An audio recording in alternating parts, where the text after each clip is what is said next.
জন্য উত্তম আদর্শ সহকারে কোরআন কারিমে আল্লাহ পাক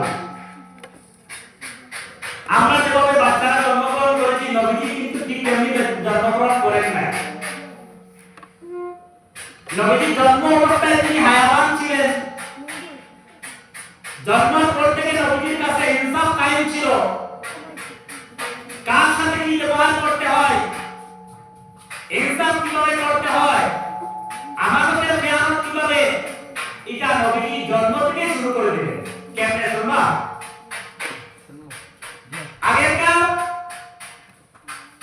সর্বপ্রথম নবীজির মায়ের নাম ছিল হযরতে আমিনাতুজ জোহরা। আর নবীজি দুধ পান করেছিলেন তিনজন মহিলা। কয়জন মহিলা নাম জানেন? প্রথম হলো আমিনা, দুই নম্বরে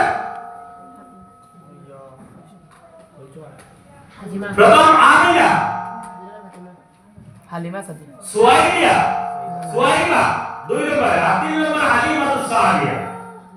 একজন হচ্ছেন মহিলা হযরতে আমিনা, যার ঘর থেকে তিনি জন্মগ্রহণ করেছেন। শুনে রাখো, কয়জন মহিলা দুধ পান করেছেন নবীজি? তিনজন।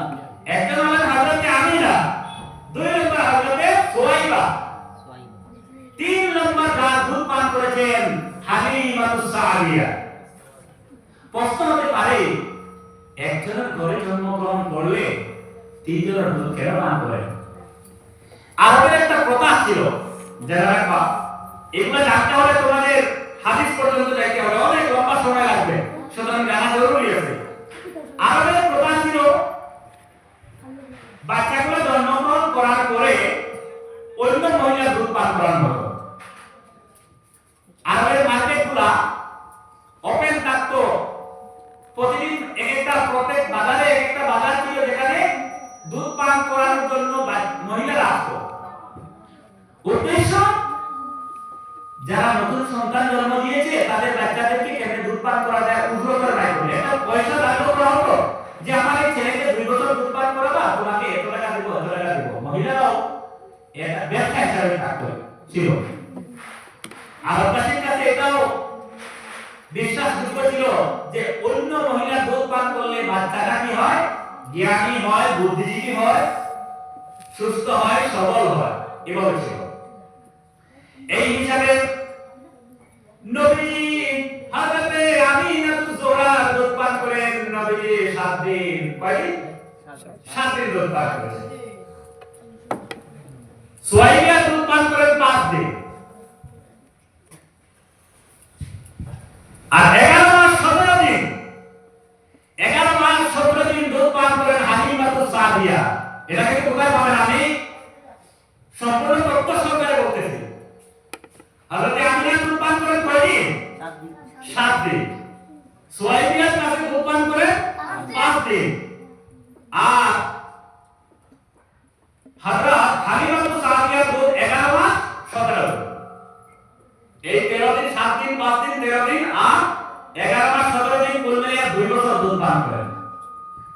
তার মানে আরো বিশ্ববাসীকে নবীজি জন্মের পরে মেসেজ দিয়েছিলেন, ও পৃথিবীর মায়েরা, তোমাদের বাচ্চাদেরকে কমপক্ষে 2 বছর দুধ পান করাবা, তার চেয়ে কম দুধ পান করাবা না। কমপক্ষে একটা বাচ্চাকে 2 বছর দুধ পান করাবে। অনেক মায়েরা দুধ পান করান না, সতীত্ব নষ্ট হয়ে যাবে, চেহারা নষ্ট হয়ে যাবে, যৌবন চলে যাবে, এগুলো করা যাবে না। নবীজি বাল্য অবস্থায় নিষেধ দিলেন পৃথিবীবাসীকে কমপক্ষে একটা বাচ্চাকে 2 বছর দুধ পান করাবে। এই জন্ম অবস্থায় দুধ কেমনে পান করেন?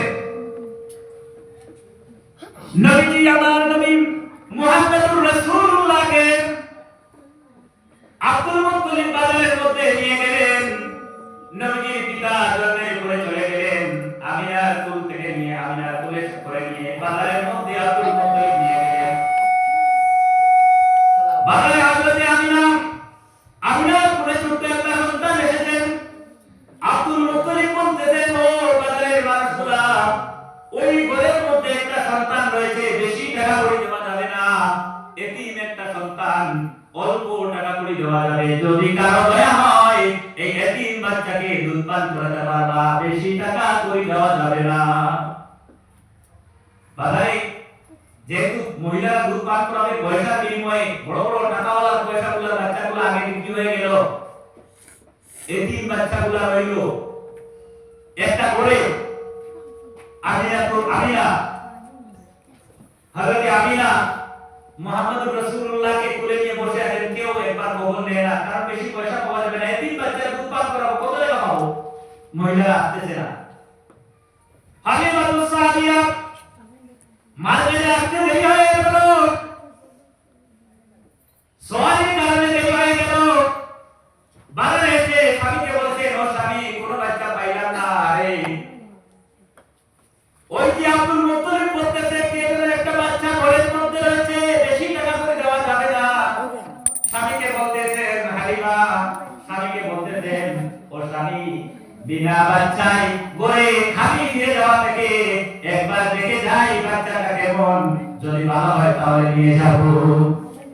হযরত আমিনা সাদিয়া যখন আব্দুল মুত্তালিবের কথা মতো করে বললেন, আমিনা, হযরত আমিনা তুমি যখন ছোট বাচ্চা মুহাম্মদুর রাসূলুল্লাহকে দেখে হালিমা সাদিয়া বলেন, আমিনার কোলে ছোট শিশুকে যখন আমি দেখলাম, আমি মনে হলো আমার কোলের মধ্যে যখন নিলাম, আমি সাথে সাথে অনুভব করলাম আমিনার কোলের বাচ্চাটা আমার কোলে শুধু আসে নাই, আসমানের চাঁদ যেন আমার কোলে ধরা দিয়েছে। বলে সুবহানাল্লাহ, এত সুন্দর বাচ্চা। এটি হালিমা স্বামীকে বলছেন, স্বামী, পয়সা করে লাগবে না, এই বাচ্চাকে দুধ পান করালে আমি ধন্য হব, আমি চাই এই বাচ্চা দুধ পান হবে। সুবহানাল্লাহ, কে বলবেন? হালিমা নিয়ে গেলেন, কোলে নিয়ে যখন দুধের মধ্যে মুখ লাগালেন, শিশু মুহাম্মদের মহা ইনসাফ কাকে বলে দেখুন, ইনসাফ কাকে বলে শুনুন, উসওয়ায়ে হাসানাহ কাকে বলে। আল্লাহ পাক বলেন, লাকাদ কানা লাকুম ফি রাসূলিল্লাহি উসওয়াতুন হাসানাহ। উসওয়ায়ে হাসানাহ জন্ম থেকে শুরু হয়ে যায়। সূরা মুসলমান নবীর হালিমা সাদিয়া যখন কোলে নিয়ে দুধ পান করাবার জন্য ডান স্তনের মধ্যে নবীজির মুখ লাগালেন, বিশ্ব নবী দুধ পান করলেন। হালিমা বুঝতে পারলেন মুহাম্মদ তো আমার কোলের দুধ পান করেছে, তাতে কোনো অসুবিধা নাই, বাড়িতে নিয়ে গেলেন। যাওয়ার সময় হালিমা যে দুর্বল সোয়ারি নিয়ে যাইতেছিলেন, মুহাম্মদকে কোলে নিয়ে যাওয়ার সাথে সাথে দুর্বল সোয়ারিটা পথের সব সোয়ারিকে অতিক্রম করে আগে চলে গেল। সুবহানাল্লাহ, আগে চলে গেল। ঘরে গিয়ে হালিমা মুহাম্মদ সাল্লাল্লাহু আলাইহি ওয়াসাল্লামকে ডান স্তনে দুধ পান করান, বাম স্তনে দেন। মুহাম্মদ মুখ দেন নাই, মুহাম্মদ বাম স্তনে দুধ স্পর্শ করেন নাই। আরে ব্যাপারটা কি? আমি তো সেই জায়গায় যাচাই করি নাই, শুধু ডান স্তনের দুধ পান করেন, বাম স্তনের দুধ পান কেন করেন না? আশ্চর্য ব্যাপার, একটা ছোট্ট বাচ্চা কেন পান করেন না? অবাক হয়ে গেলেন। হালিমা গিয়ে মক্কায় গিয়ে আমিনাকে বললেন, আমিনা, তোমার ছোট্ট শিশুটা যখন আমি গরিব করলাম নিলাম, তখন দেখলাম আমার পুরোটা স্তন পান করছে, আর আজকে থেকে দেখলাম একটা স্তন পান করছে, ডান স্তন। বাম স্তনে আমি তখন স্পর্শ করাই নাই, কিন্তু আমি বাড়িতে যাওয়া থেকে দেখতেছি আবার এই ছোট্ট শিশুটা বাম স্তনে মুখ দেয় না, কারণটা কি? আমিনা বলতেছেন, আমি তো তা জানি না, আমার বেলা তো পুরোটা দুধ পান করে, আপনার বেলা কি হলো আমি জানি না। চলে গেলেন। মুহাম্মদুর রাসূলুল্লাহ যখন 25 বছর বয়স হয়ে গেল, অন্য রাতে 40 বছর যখন বয়স হয়ে গেল, ওহি আসা শুরু হলো। মুহাম্মদ একবার ওয়াজ করতেছিলেন কাবা শরীফের সামনে বসে, এমন সময় একজন বৃদ্ধা মহিলা নবীর সামনে দিয়ে যাচ্ছেন। বিশ্ব নবী বৃদ্ধা মহিলাকে দেখে দাঁড়িয়ে গেলেন, আর মাথার মধ্যে সবুজ একটা পাগড়ি ছিল, ওই পাগড়িটা খুলে নবীজি বিছায়া দিলেন আর বললেন, মা তুমি তাতে বসো। সাহাবায়ে কেরামরা অবাক হয়ে গেলেন, আরে মুহাম্মদুর রাসূলুল্লাহ, কে যেন একজন বৃদ্ধা মহিলার জন্য, আমরা তো জানি মুহাম্মদের মা পৃথিবীর জমিনে নাই, একজন বৃদ্ধা মহিলার জন্য বিশ্ব নবী দাঁড়িয়ে গেলেন, মাথার মুবারক পাগড়িটা খুলে দিয়ে বলতেছেন, মা তাতে তুমি বসো। কে এই মহিলা, এত ভাগ্যবতী মহিলাকে? নবীজি বসে বললেন, মা তাতে তুমি বসো, আপনার শরীরের অবস্থা কি, আপনি কেমন আছো আমি জানতে চাই, মা তোমার তবিয়ত কি আছে?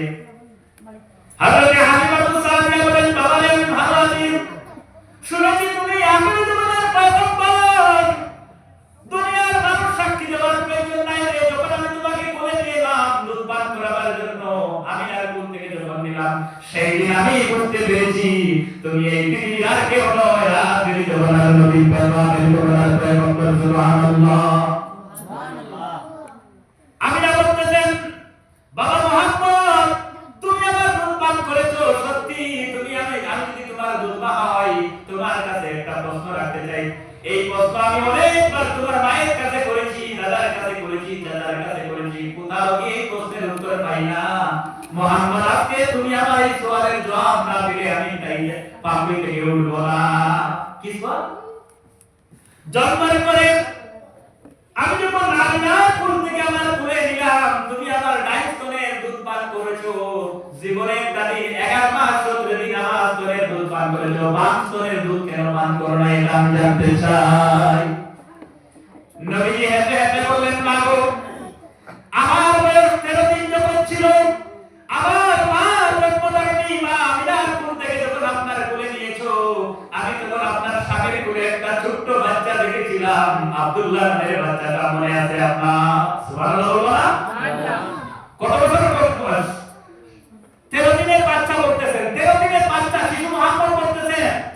আমাকে যখন আপনি কোলে নিলেন, আমি তখন অনুভব করতে পারছি আপনার স্বামীর কোলে একটা বাচ্চা, তার নাম আব্দুল্লাহ। আমি ভাবতেছিলাম, আমি মনে করেছি, আমি দেখেছি এই বাচ্চাটা আপনার সন্তান। মানো আমার মায়ের কোল থেকে যখন আপনি নিয়েছো, ডাইন স্তনের মুখটা আমার আপনার মোবারক হাত দিয়ে ডাইন স্তনে আমার মুখটা লাগিয়েছো। এই কারণ থেকে আমি ডাইন স্তনের দুধটা পান করি, বাম স্তনের দুধটা পান করলাম না। কারণ আমি যখন দেখেছি আরেকটা দুধ পান করার মতো শিশু আপনার কোলে রয়েছে, আমার মনে আসলো আমি নবী মুহাম্মদ যদি তোমার দুধটা দুধ পান করে ফেলি, তোমার কোল থেকে যে বাচ্চা জন্মগ্রহণ করলো এই বাচ্চার কিয়ামত হয়ে যাবে। খোদার কসম করে বলি আমি না, সেই দিন থেকে আমার দুধ ভাই, আমার ভাইয়ের জন্য এই বাম পাশের দুধটা আমি অফ করে দিলাম, জীবনে আমি মুখ দেই নাই। সুবহানাল্লাহ। এত ছোট্ট কথা ইনসাফ। নবীজি মেসেজ দিলেন, ও পৃথিবীর মানুষ, কোন মানুষের হক লুণ্ঠন করা যাবে না, কোন মানুষের জন্য খেয়ানত করা যাবে না, কোন মানুষের হক লুণ্ঠন করা যাবে না। এটা নবীজি মেসেজ দিলেন কয়দিন বয়সে? শুধু 13 দিন মুকুর বয়সে নবীজি বিশ্ববাসীকে মেসেজ দিয়ে দিলেন। 13 দিন মুকুর বয়সে নবীজি মেসেজ দিলেন। উসওয়ায়ে হাসানা কাকে বলেন? শোনো মুসলমান, নবীজির বয়স যখন 3 বছরের বয়স হলো, দুধবান নবীজির সাইমা, নবীজির দুধবান সাইমাকে একদিন হযরত সাইমা নবীজিকে পাশে একদিন নিয়ে সাথে করে নিয়ে বকরি চড়াইতে সাইমা চলে গেলেন। মাঠের মধ্যে বকরি চড়াবার সময় প্রচন্ড রোদ ছিল, রোদের তাপগুলা লাগবে।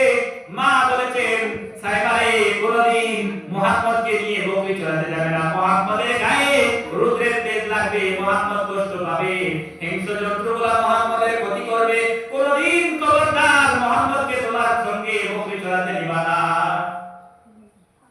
মাকে না বলে সাইমা নিয়ে গেলে বকরি চড়াই, রোদে ছিল লুকায়া চলে গেল।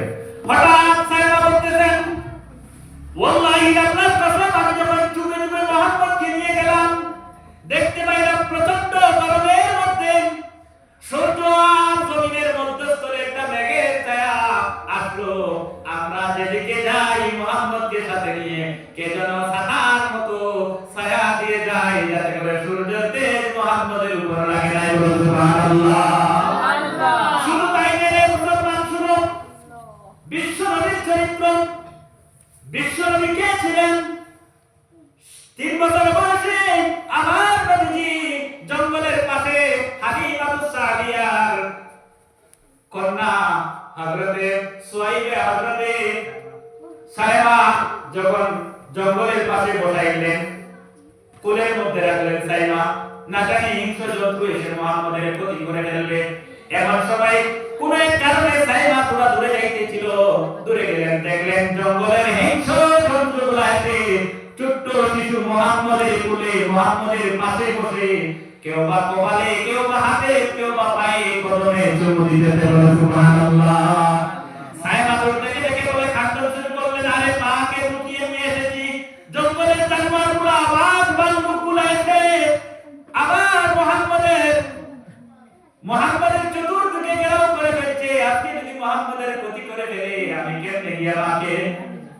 বুঝ দিব, কাঁদতেছেন। জঙ্গলের হিংস্র জন্তুগুলো সাইমার দিকে তাকিয়ে সাইমার অনুভূতি বুঝতে পারলেন, আরে সাইমা টেনশনে পড়ে গেছেন। এমন সময় জঙ্গলের পশুগুলা চলে গেল, সাইমা তাড়াহুড়া করে মুহাম্মদকে ঘুরে গিয়ে বাড়িতে চলে আসে, মা হাতে তুলে দিয়ে এই নাও তোমার সন্তান। হালিমা তো সাদিয়া রাগান্বিত হলেন, তারপরে তুমি মুহাম্মদকে নিয়ে গিয়েছিলা, যদি কোনো ক্ষতি হতো? বলে না মা, মুহাম্মদের কোনো ক্ষতি হয় নাই। একটা কথা শুনো মা, আজকে কি আশ্চর্য একটা কথা ঘটেছে জানেন কি? তুমি যে তুরুনের জন্য ভয় করতেছো না, আমাকে সাথে মুহাম্মদকে নিয়ে যেতে বাধা দাও প্রতিদিন যে সূর্যের রোদের কারণে। মাগো, আমি যেই দিকে গিয়েছি শুধু মুহাম্মদ নয়, আমি সুদ্দা মানে একটা মেঘের চাকায় এসে আমাদের মাথার উপরে কে যেন ছায়া দিল, সূর্যের কোনো তেজ, সূর্যের কোনো তাপ আমাদের মাথায় লাগে নাই। বলে সুবহানাল্লাহ। শুধু তাই নয় গোলাম, আরো শুনুন, তুমি যে হিংস্র জন্তুর ভয় করতেছো মুহাম্মদের ক্ষতি করে ফেলবে, ওই হিংস্র জন্তুগুলো আমি দেখতে পাইলাম। জঙ্গলের হিংস্র জন্তুগুলো এসে মুহাম্মদের কপালে চুমু দিতেছে, মুহাম্মদের হাতে কপালে চুমু দিতেছে, মুহাম্মদের পৃষ্ঠের মধ্যে চুমু দিতেছে, আর কি যেন মুহাম্মদের সাথে খেলা করতেছে হিংস্র জন্তুগুলো। আমি মনে করলাম এই হিংস্র জন্তুগুলা মুহাম্মদের ক্ষতি করতেছে না, বরং মুহাম্মদের পাড়া দিতেছে। বলে সুবহানাল্লাহ।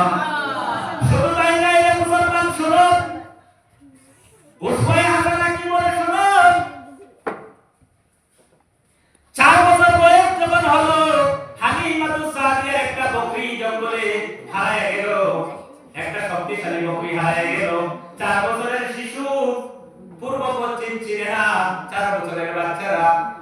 হালিমাতুস সাদিয়া যখন শুনতে পাইলেন আমার শক্তিশালী বকরিটা হারায় গেল, কাঁদতেছে, আরে আমার বকরিটা কে নিয়ে গেল, কে যেন আমার এত বড় ক্ষতি করলো। হালিমা কাঁদতেছেন, হালিমার কান্দন দেখে মুহাম্মদের কান্দন, চোখের পানি আটকে গেল না, মুহাম্মদও কান্দন শুরু করে দিলেন। আরে এই কান্দন দেখে নবীজির দুধবন সাইবাকে বলতেছেন, হালিমা, সাইবাকে নবীজি বলতেন, সাইবা চলো আমাকে দেখাই দাও। 4 বছরের শিশু, আমাকে দেখাই দাও কোন জায়গায় তুমি বকরি চড়াই নিয়েছিলে, আমার মায়ের বকরিটা কে চুরি করে নিল, আমার মায়ের বকরিকে ক্ষতি করলো, এত বড় সাহস কার, আমাকে দেখাই দাও। নবীজি ছোট্ট একটা লাঠি, ছোট্ট একটা খাজুরের ডাল হাতে নিয়ে জঙ্গলের পাশে গিয়ে বলতেছেন, কার এত বড় মুখের পাখা, কার এত বড় সাহস, আমার মায়ের বকরির ক্ষতি করেছো, অথবা আমার মায়ের বকরিটা আটকে রেখেছো, আমাকে বলো। নবীজি বলতেছেন, এই জঙ্গলের পশুরা, কার এত বড় সাহস, আমার মায়ের বকরি কে রেখেছো? এমন সময় দেখা গেল জঙ্গল থেকে শত শত হিংস্র জন্তুগুলা, 4 বছরের শিশুর আওয়াজ শুনে শত শত জঙ্গলের হিংস্র জন্তুগুলা নবীজির দুধমা হালিমাতুস সাদিয়ার শক্তিশালী বকরিগুলা আরো 2টা বাচ্চা সহ এই নবীজির দরওয়াজার সামনে নবীজির খেদমতে হাজির হয়ে গেলে, আর বলতেছে জানোয়ারগুলা হালিমাতুস সাদিয়ার মেয়ে দুধবন সাইবা, নবীজির দুধবন সাইবা বলতেছেন, আমার কান দিয়ে শুনলাম জঙ্গলের হিংস্র জানোয়ারগুলা বলতেছে, ইয়া রাসূলুল্লাহ, অনেক দিন আপনাকে দেখতে পারলাম না, কি অপরাধের কারণে আপনি আসেন নাই? আগে একদিন সাইবার সাথে এসেছিলেন, আজকে কেন আসো নাই? আমরা মনে করলাম আমরা আপনার জন্য বেয়াদবি করে ফেলেছি, আমরা আপনাকে একবার দেখার জন্য আপনার মায়ের বকরির আমরা কোনো ক্ষতি করে নাই। খোদার কসম, এই দেখো আপনার মায়ের বকরি ডেলিভারি করেছে, সঙ্গে আর 2টা বাচ্চা, আমরা হেফাজত করেছি, কোনো ক্ষতি করে নাই।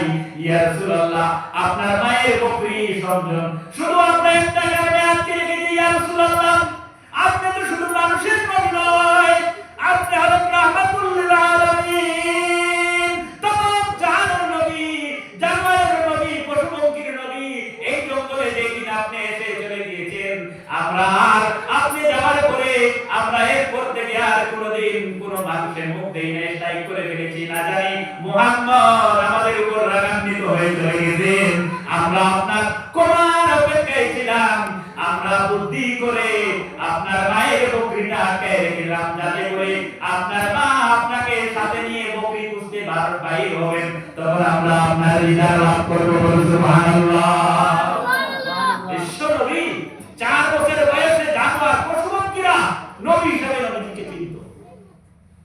6 বছরের বয়সে 4 বছরে আরেকটি ঘটনা ঘটলো, আরবে মহামারী দিল। এত মহামারী, আরবে বৃষ্টি নাই, গোটা আরব মরুভূমি পরিণত হয়েছে, শুকনা মরুভূমি, শুকনা শুকনা পানি পানি বলে আরবের গাছ গাছ বৃক্ষ তরুলতা, উট, মানুষ, মহিলা, পুরুষ, বাচ্চা পানি পানি বলে চিৎকার করতেছে। নবীর চাচা আব্দুল মুত্তালিব পানির জন্য কাবা শরীফের সামনে গিয়ে বসে গেলেন। মুহাম্মদ ছোট্ট শিশু, 4 বছরের শিশুকে সাথে তুলে নিলেন, দোয়া করতেছেন এইভাবে, হাত উল্টো দিকে। কাবা শরীফের পাশে শত শত লক্ষ লক্ষ আরববাসী পানির জন্য দোয়া করতেছেন, বৃষ্টি হচ্ছে না। নবীকে কাবার পৃষ্ঠদেশে, কাবার দেওয়ালে নবীজির পিঠ লাগিয়ে ছোট্ট শিশু বসায়া দিলেন। অনেক সময় দোয়া হচ্ছে, বৃষ্টি হচ্ছে না। ছোট্ট শিশু, 4 বছরের শিশু মুহাম্মদ চাচা আবু তালিবের হাতের মধ্যে এইভাবে আঙ্গুল দিলেন। আঙ্গুল দেওয়ার সাথে সাথে আসমান থেকে একটা বিকট আওয়াজ আসলো। আওয়াজের সাথে সাথে এত বৃষ্টি হয়ে গেল, আরবের সব জায়গা নদী নালায় পরিণত হয়ে গেল। সুবহানাল্লাহ। নবীর মাযিজা, 4 বছরের মাযিজা, আরব বৃষ্টি পানি আর পানি হয়ে গেল। সেই নবীর উম্মত হয়েছে আলহামদুলিল্লাহ। আমার ভাইরা, শুধু তাই নয় মুসলমান, সর্বশেষ যখন নবীজির চাচা আব্দুল মুত্তালিব আবু তালিব যখন কাবা শরীফ মেকিং করতেছেন, কাবা শরীফ বানাইতেছেন, পাথরগুলো আটকাইতেছেন, নবী 4 বছরের শিশু মুসলমান। নবী সেই সময় লুঙ্গি পরিধান অবস্থায় চাচার সাথে পাথর বহন করার সাহায্য করতেছেন। এমন সময় দেখা গেল চাচা বলতেছেন, সঙ্গে আব্বাস বলতেছেন, মুহাম্মদ তুমি যে লম্বা লুঙ্গি পরে পাথরগুলো বহন করতেছো, এই পাথরগুলো বড় পাথর, তুমি পারবা না। লুঙ্গিতে না জানি কোনো বিঘ্ন ঘটে, তুমি কষ্ট পেরিবা। লুঙ্গিটা তোমার কাঁধের মধ্যে তুলে দাও, এই হাদিস শরীফে এসেছে। শুধু লুঙ্গির মধ্যে হাত দেন, লুঙ্গি উঠায় নাই। আব্বাস করতেছেন অথবা চাচা করতেছেন, নবীজির চাচা, বাতিজা তুমি লুঙ্গি পরার প্রয়োজন নাই, তুমি ছোট মানুষ, তোমার লুঙ্গিটা কাঁধের মধ্যে রেখে দাও। শুধু এই লুঙ্গির মধ্যে হাত দিলেন, হাত দেওয়ার সাথে সাথে নবীজি বেহুশ হয়ে পড়ে গেলেন। আর বললেন, চাচা কি করলে আমাকে, তুমি রক্ত করার সাহস কেমনে পাইলা? বেহুশ হয়ে নবীজি পড়ে গেলেন, আসমানের দিকে তাকায় গেলেন। কিছু সময় পরে নবীজির হুঁশ আসলো, আসমানের দিকে তাকায় আছেন নবীজি বেহুশ অবস্থায়।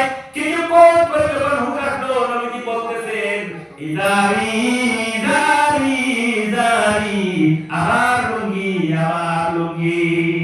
ছোট্ট শিশু, 4 বছরের বাচ্চারা হায়া বুঝে, শরম বুঝে, উলঙ্গ হইতে দ্বিধাবোধ করে, উলঙ্গ হইতে। 4 বছরের বাচ্চারা সাধারণত উলঙ্গ হয়ে থাকে।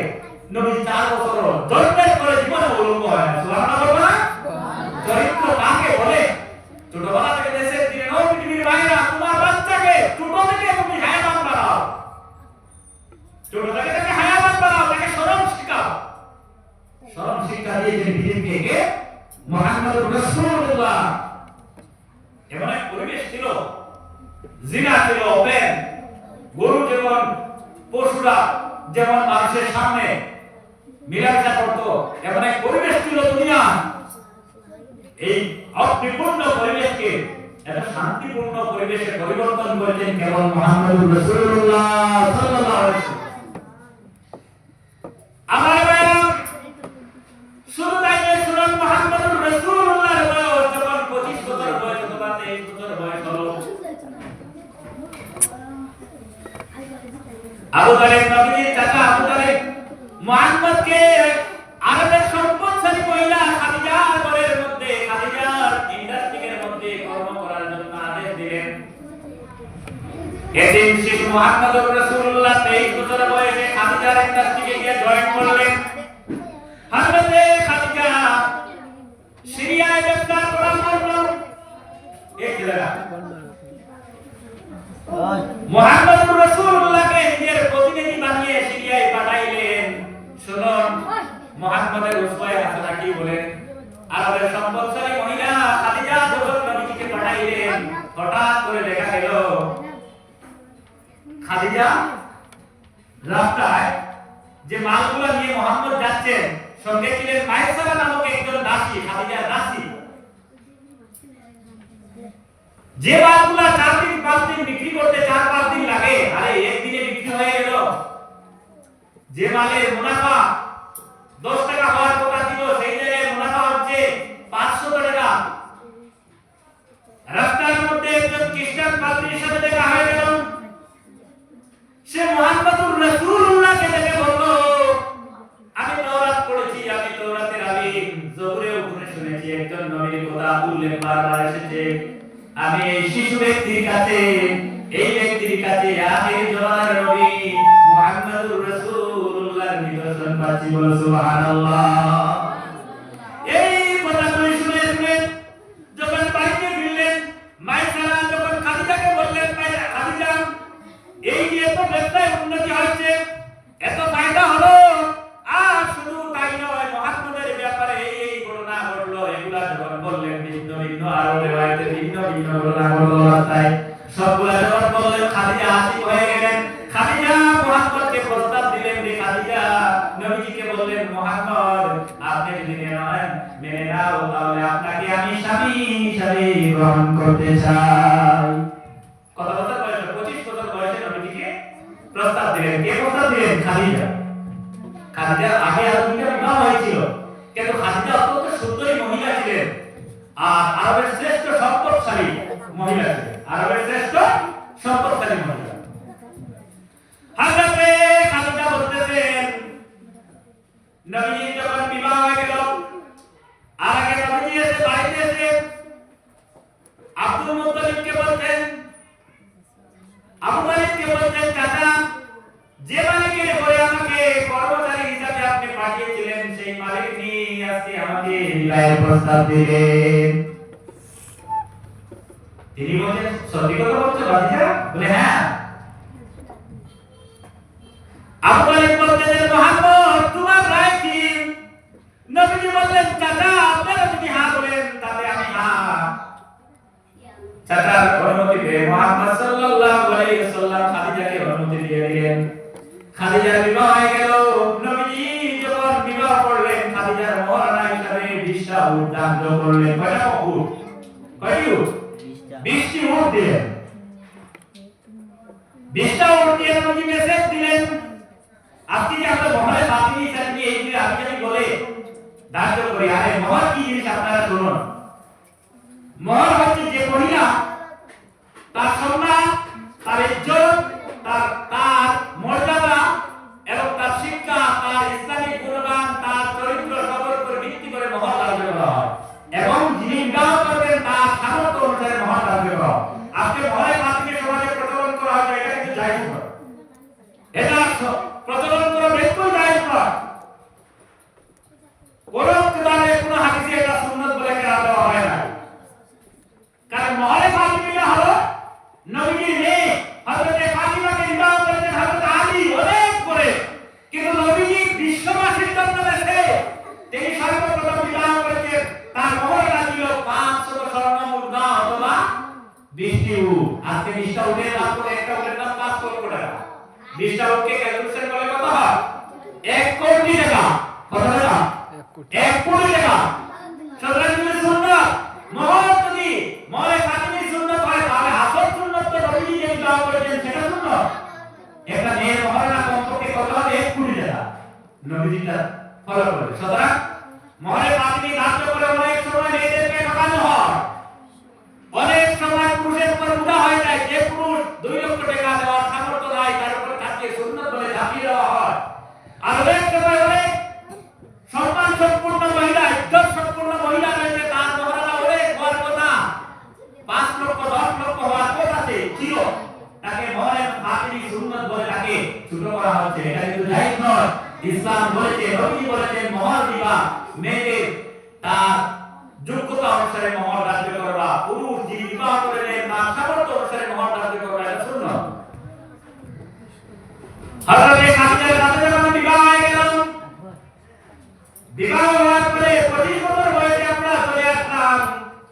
বিবাহের পরে মানুষ বলতেছে, আরববাসী মানুষগুলো বলতেছে, কেউ যেন বলতেছে মুহাম্মদকে খাদিজা কেমনে বিবাহ করলেন?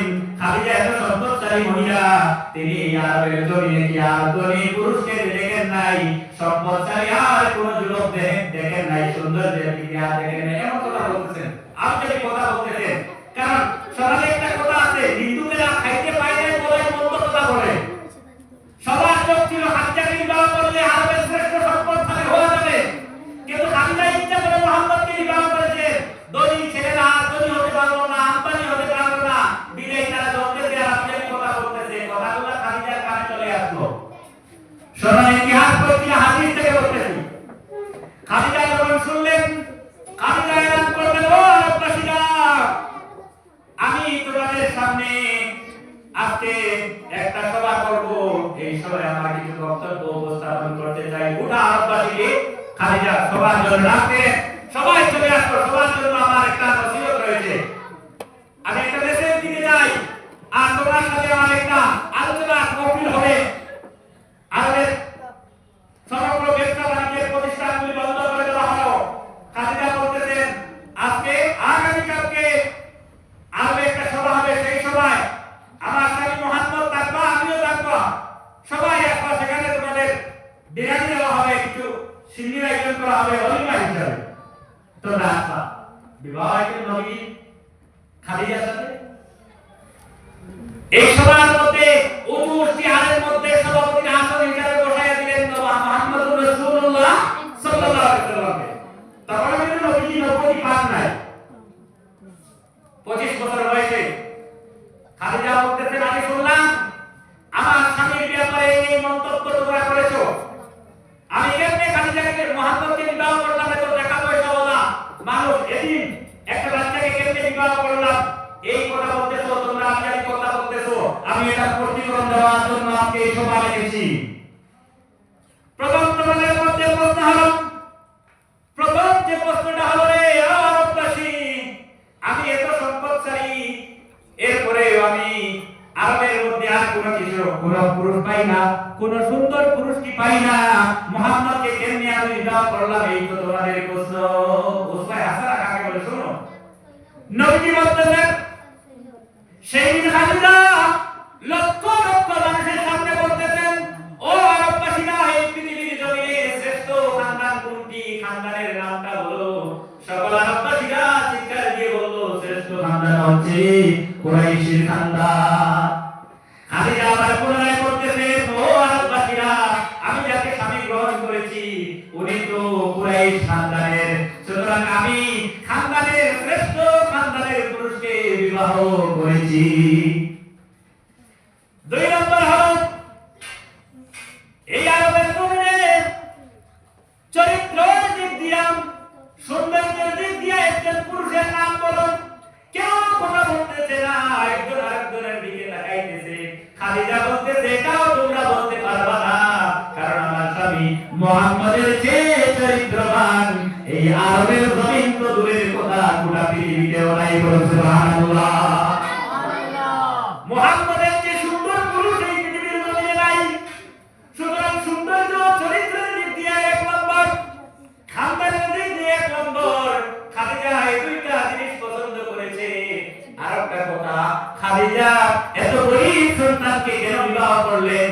ধনী ধনী ছেলেদেরকে, আম্বানির মতো ছেলেদেরকে পান নাই, খাদিজা মুহাম্মদকে এতিম সন্তানকে কেন বিবাহ করলেন? এটাও প্রশ্ন তোমাদের আমি জানি। খাদিজা বলতেছেন, জবাব দিয়ে, আরে জন্মের পরে পূর্বে তার পিতা মারা যান, জন্মের পরে মা মারা যান, এতিম অবস্থায় তিনি লালন পালন করলে হবেন, লালিত পালিত হলে ওনার কাছে সম্পদ কেমনে থাকবে, টাকা কেমনে থাকবে? এতিম তো ছিলেন মুহাম্মদ। আচ্ছা একটা কথা বলো, এই আরবের জমিনে সবচেয়ে বেশি সম্পদ কার? সবাই চিৎকার দিয়ে বলতেছে, খাদিজা তোমার চেয়ে সম্পদশালী পুরুষ হোক মহিলাও এই পৃথিবীর জমিনে আর কেউ নাই। খাদিজা বলতেছেন, তাই যদি হয় না আরববাসী, এই লক্ষ লক্ষ মানুষকে সাক্ষী রেখে আমি সবার সামনে আমি এটা হলফ করে আমি তোমাদেরকে সাক্ষী রেখে আমার স্থাবর অস্থাবর সব সম্পদগুলা আমার নবী এবং আমার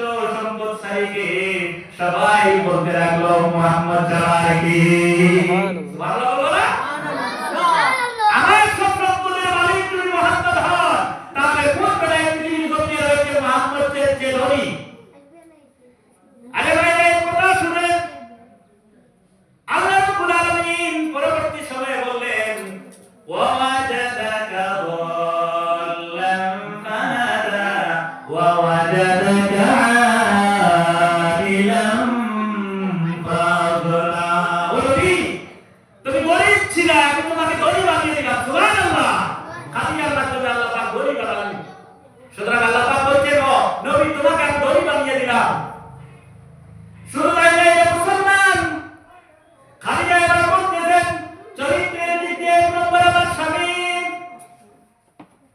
সত্তরের দিক দিয়ে এক নম্বর খানদানের দিক দিয়ে শ্রেষ্ঠ দলের দিক দিয়ে শ্রেষ্ঠ এই তিনটা গুণে গুণান্বিত দেখে আমি মুহাম্মদকে স্বামী হিসেবে গ্রহণ করলাম 40 বছর বয়স হয়ে গেল নবুয়তি পেলেন নবীজি খাদিজার তখন বয়স কিন্তু 50 বছর নবীজির বয়স যখন 40 বছর খাদিজার বয়স যখন কত নবীজির বয়স যখন 40 বছর নবুয়তি পাইলেন খাদিজার বয়স যখন 63 বছর বয়স হলো কত বছর 63 খাদিজার ইন্তেকালের সময় হলো খাদিজা 63 বছর বেশি ছিলেন নবীজির বয়স যখন 50 বছর সেই সময় হযরতে খাদিজাতুল কুবরার ইন্তেকালের সময় চলে আসলো খাদিজা একবার নবীজিকে বলতেছেন ইয়া রাসূলুল্লাহ সর্বপ্রথম এই পৃথিবীর জমিনে যিনি ইসলাম গ্রহণ করেন উনি আর কেউ নাই আমাদের মা হযরতে খাদিজাতুল কুবরা সর্বপ্রথম মহিলাদের মধ্যে সাহাবী এবং সর্বপ্রথম জান্নাতি মহিলা যিনি হচ্ছেন খাদিজাতুল কুবরা তিনি বলতেছেন ইয়া রাসূলুল্লাহ আমার মনে হয় আমি আর বেশি দিন থাকব না ইয়া রাসূলুল্লাহ জীবনে কোনদিন এমন কোন আমল করি নাই ইয়া রাসূলুল্লাহ সারা জীবন বেয়াদবি করেছি আপনার কোনো খেদমত করি নাই আমার মনে হয় দুনিয়া থেকে আমি বিদায় নেব ইয়া রাসূলুল্লাহ আমি তিনটা জিনিস আপনার কাছে বলতে চাই আপনি ওয়াদা করেন আমার এই তিনটা জিনিস আপনি কি পূরণ করবেন নবীজি খাদিজাকে কোলে নিয়ে চোখের পানি পানিয়ে বলতেন চোখের পানি ছেড়ে ছেড়ে বলতেছেন খাদিজা জীবনে এমন কোন জিনিস তুমি আমার জন্য করো নাই কি কথা বললা খাদিজা রে তুমি যা আমার জন্য করেছো আমি এই জীবন বিক্রি করে তোমার জন্য তোমার সামনে দিলে এই একদিনের খেদমতটা আমি পূরণ করতে পারবো না খাদিজা খাদিজা এমন কথা বলো না আমি নবী মুহাম্মদ বলছি খাদিজা তুমি বলো তুমি তিনটা নাই আজকে তুমি যা যা বলবা সব আমি পূরণ করব নবীজি কাঁদতেছেন খাদিজা বলতেছেন ইয়া রাসূলুল্লাহ আমার মনে হয় দুনিয়া থেকে চলে যাব ইয়া রাসূলুল্লাহ আমার কাছে এমন কোনো আমল নাই আমার কাছে এমন কোনো আমল নাই আপনার মুখ থেকে শুনেছি আপনার মোবারক হাত দিয়ে যদি কোনো মানুষের শরীরে হাত লাগে এই শরীরটার জন্য জাহান্নাম হারাম হয়ে যায় ইয়া রাসূলুল্লাহ আমি যখন মারা যাব আমার গোসলটা আপনি নিজ হাত দিয়ে করিয়ে নিজ হাত দিয়ে আমাকে গোসল করাইয়া কাফন করাইয়া জানাজার নামাজ পড়াইয়া আপনি বহন করে আমাকে কবরের মধ্যে রেখে দিবা এখান থেকে মাসলা হলো স্বামী যদি কারো মারা যায় স্ত্রী যদি কারো মারা যায় স্বামীরা গোসল দেওয়া সুন্নাত আমরা তো স্ত্রী মারা গেলে স্বামী গোসল দেয় না মনে করে ভাই তোমার অনেক হয়ে আরে ভাই সারা জীবন যে মহিলা তোমার জন্য হালাল সম্পূর্ণ হালাল ছিল সেই মহিলা মারা যাওয়ার পরে কি হারাম হবে না কখনো না এটা মারা যাওয়ার পরে তোমার জন্য হালাল এটাকে কষ্ট আপনি করতে পারবেন আপনি যত্ন করে তাকে গোসল করা এটা সুন্নাত নবীর সুন্নাত নবী বললেন খাদিজা আমি তাই করব দুই নম্বরে ইয়া রাসূলুল্লাহ শুনেছি কবরের আকারে পরে গুনাহগারের মুখগুলা পশ্চিম দিক থেকে পূর্ব দিকে হয়ে যায় ইয়া রাসূলুল্লাহ ব্যবসা বাণিজ্য করেছি অনেক মানুষের পয়সা হয়তো আমার কাছে নিয়ে যেতে পারে ইয়া রাসূলুল্লাহ আপনার কুদরতি হাত দিয়ে আমার মুখটা কিবলামুখী করে দিবা যাতে করে কবরে পরিচয় দিয়ে আমাকে গুনাহগার হিসাবে পরিচয় না পান নবী বলেন ঠিক আছে আমি করব এটা তিন নম্বর ইয়া রাসূলুল্লাহ আমার জবানটা তো এমন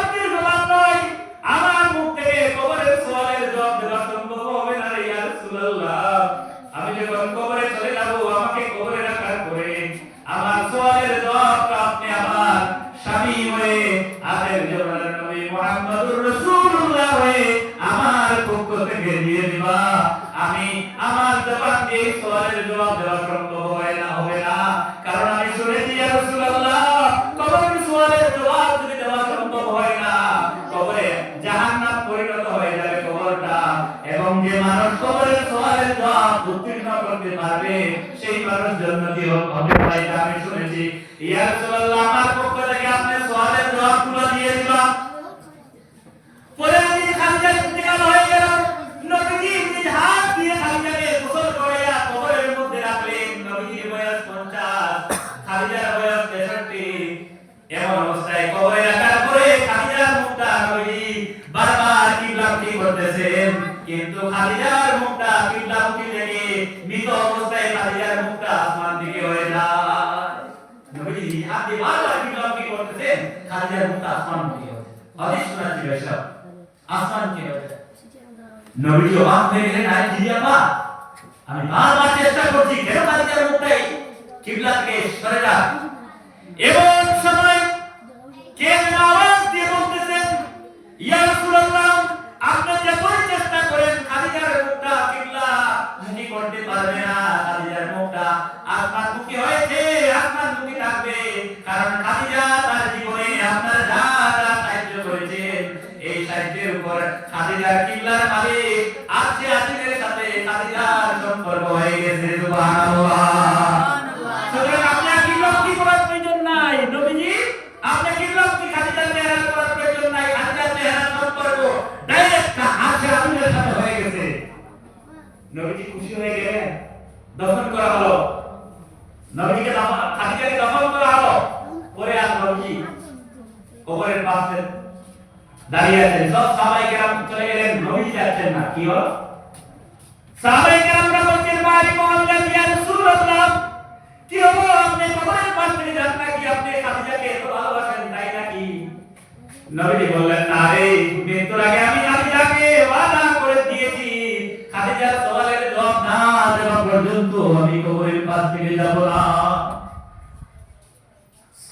নেকের মধ্যে ফেরেশতারাও আসতেছে না, দেরি হচ্ছে, অনেক সময় অতিক্রম হচ্ছে। এমন সময় জিবরিল এসে বলতেছেন, ইয়া রাসূলুল্লাহ, আপনি আর কবরের পাশে যাওয়ার প্রয়োজন নাই, আমি যার প্রশ্নের সওয়ালের জবাব দেওয়ার জন্য আজকে আমাদের মালিক রেডি হয়েছে। সুবহানাল্লাহ। এই ছিল নবীজি 50 বছরের জীবন। পরবর্তী সময়, আজকে সময় শেষ হয়ে গেল, যদি আল্লাহ পাক তৌফিক দেন আগামী দিন পরবর্তী 50 থেকে 63 পর্যন্ত যে সময়টা কেটেছে এই বিষয়ে আলোচনা করার চেষ্টা করব। আল্লাহ পাক আমাকে যা বলেন সবাইকে আমল করার তৌফিক দান করেন। আল্লাহুম্মা আমিন। ওয়া আলহামদুলিল্লাহি রাব্বিল আলামিন।